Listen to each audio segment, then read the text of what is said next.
Are you tired and frustrated of yet another New Year resolution gone wrong? What if there could be an alternative that could actually give you the long-term success that you're looking for? Intrigued? Then stay tuned. Hi, I'm Cheryl Benadie, the Wholeness Guide, coaching professionals to be future fit by embracing wholeness. In today's episode of Wholeness at Work, I want to talk about New Year resolutions and challenge you to embrace a new you transformation. What am I talking about? Well, let's unpack this. As I record this podcast, it is dangerously close to the end of January, the time when most people who've made resolutions around the world give up. Can you guess the top 10 new resolutions that people make? We've all probably made 2 or 3 or 5 of these new resolutions every year. Let's see which ones you have. Number 1, lose weight. 2, eat healthier or change your diet. 3, exercise more, get fit. 4, spend more time with family and friends. 5, be more aware of mental health and get stronger. 6, start out my finances and cut back spending. 7, travel more. 8, take up a new hobby, sport, or other interest. And 9, be more environmentally friendly. And 10, look for a new job.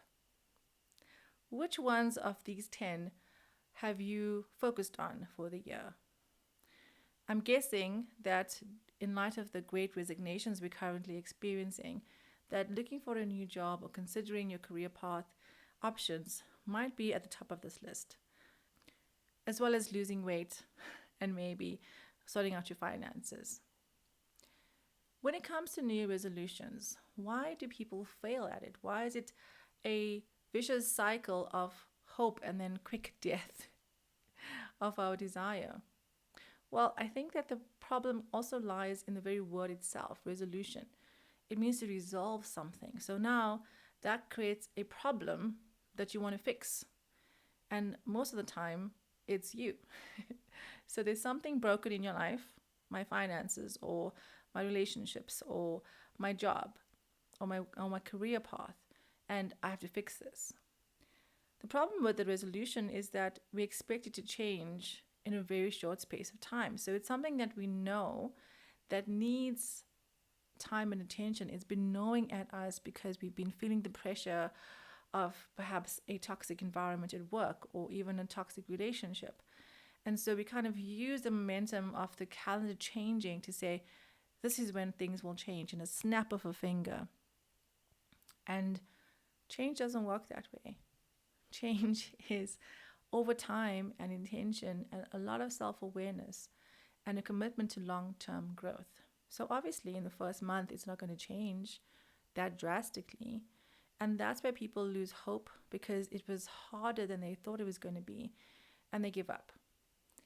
What's really sad for me, and the reason why I'm doing this podcast, is that we can't afford to give up at the beginning of the year. There's so much that we need to be focusing on. So if we give up in January, then we're just resolving, kind of counterintuitive to the resolution. We are resolving to just stay as we are, to stay stuck on the hamster wheel, and someone else must fix the problem.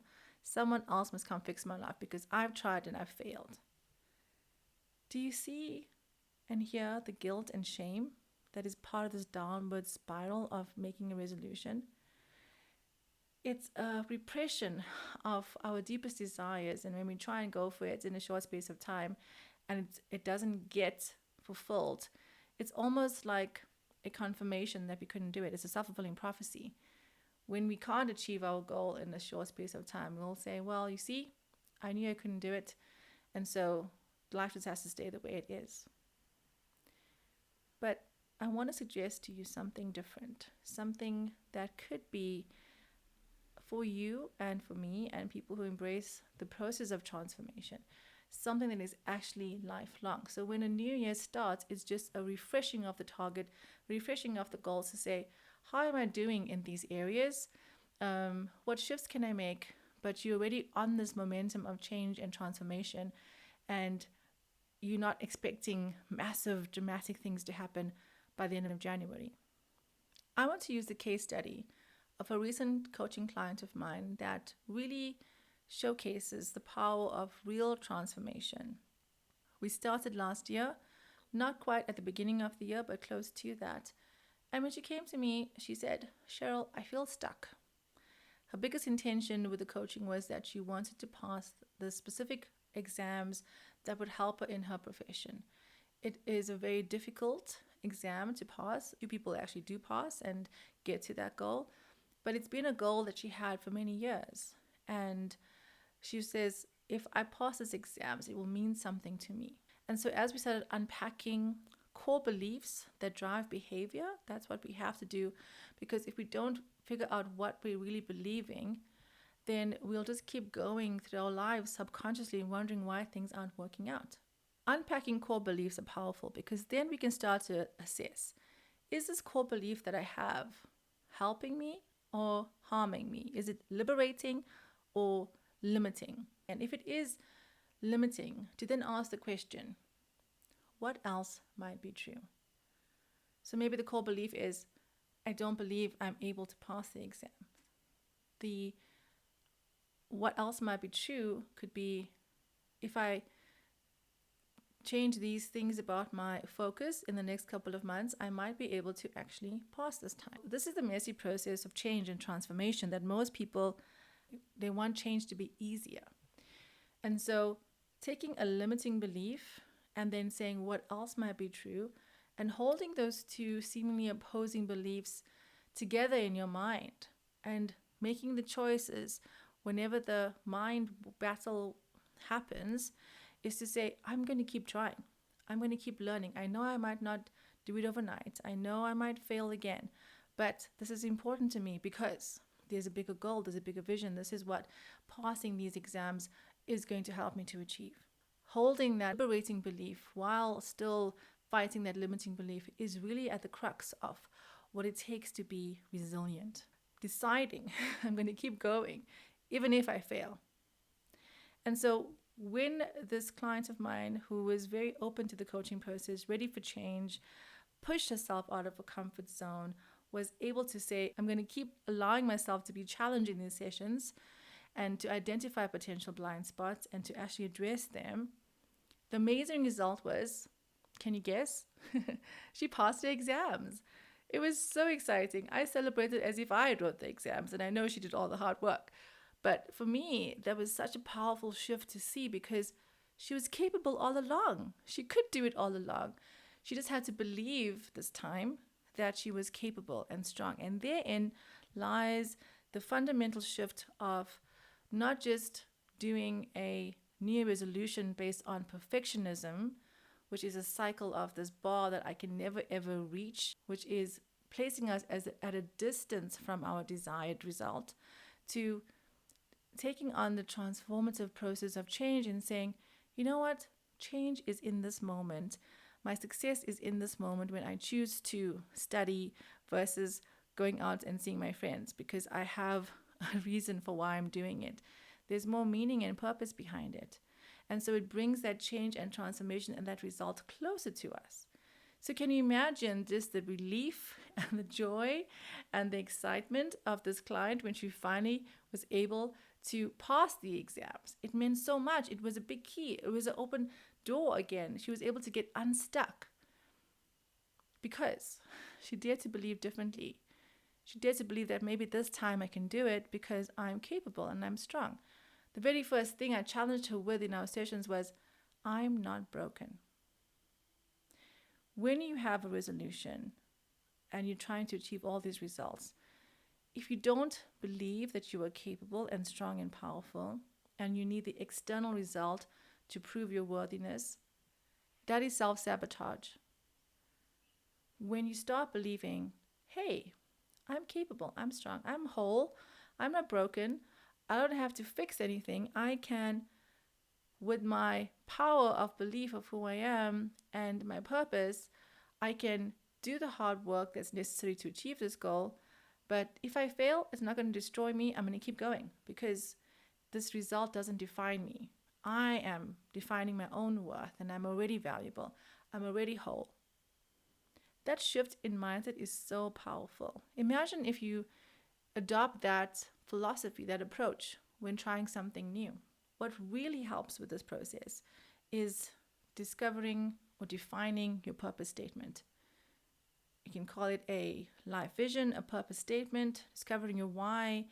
It's the reason that you believe you are here on this planet. It's the bigger vision for your life. It's the thing you want people to say about you when you die. It's the living legacy you want to have every single day. It's the thing that pulls you out of bed with joy and excitement, because I get to be who I am and have this impact in the world. And so in our last session with this client, we refined her purpose statement, and with the permission, I share it today. We always write the purpose statement in present tense. It helps you to kind of step into, this is who I am, this is who I'm becoming, this is me, this is the truth about who I am. And so her purpose statement is, are you ready for it? It's pretty big, it's pretty audacious, it's pretty amazing.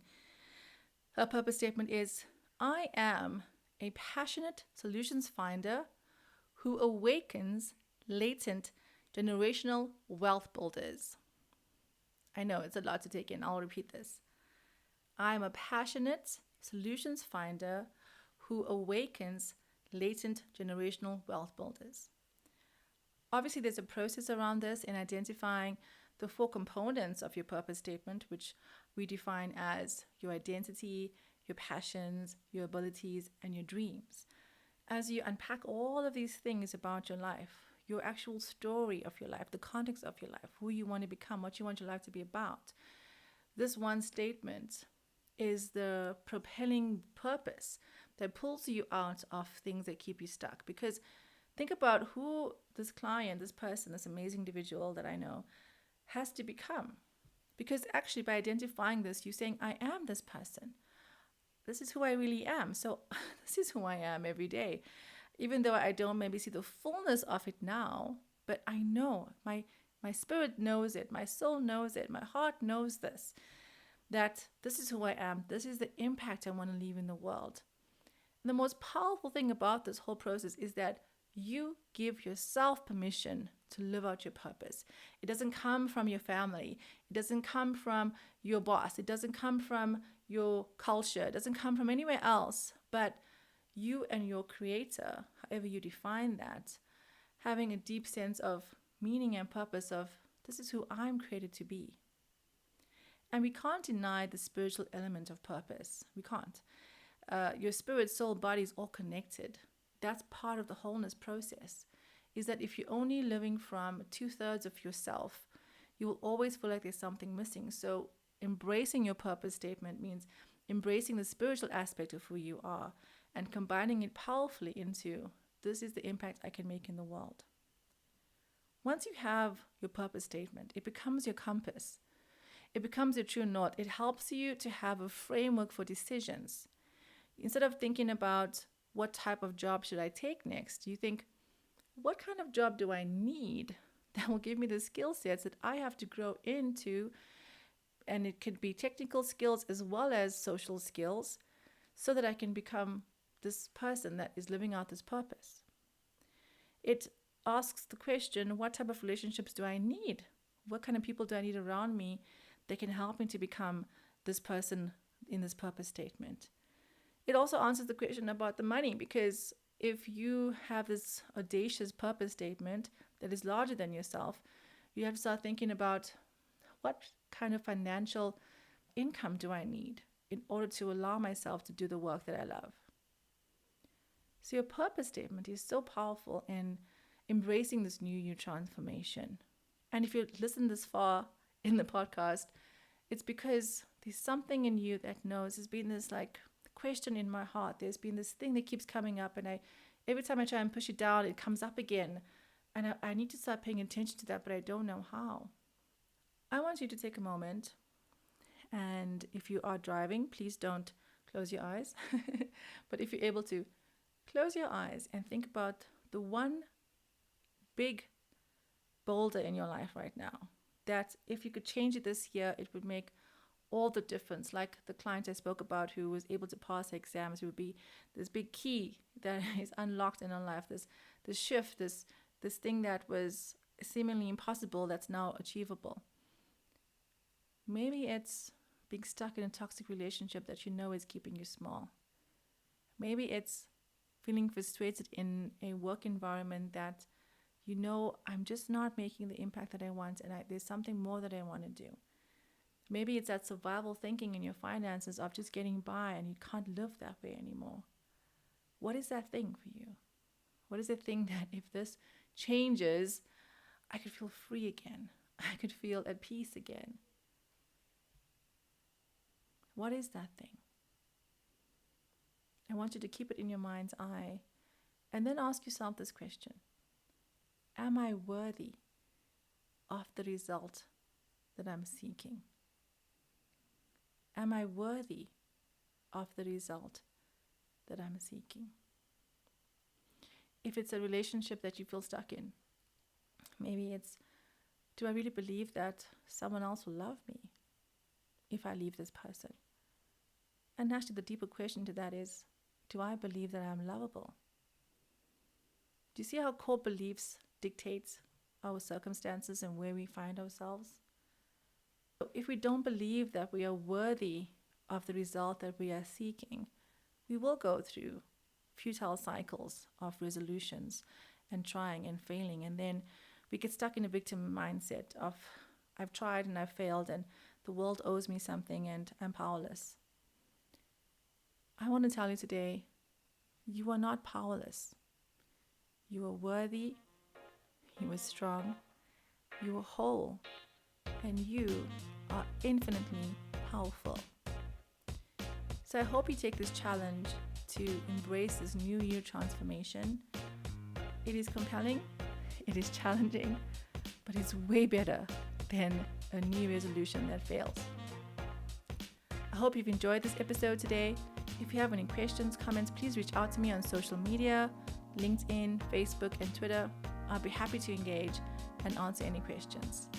Have a great day and be fully you.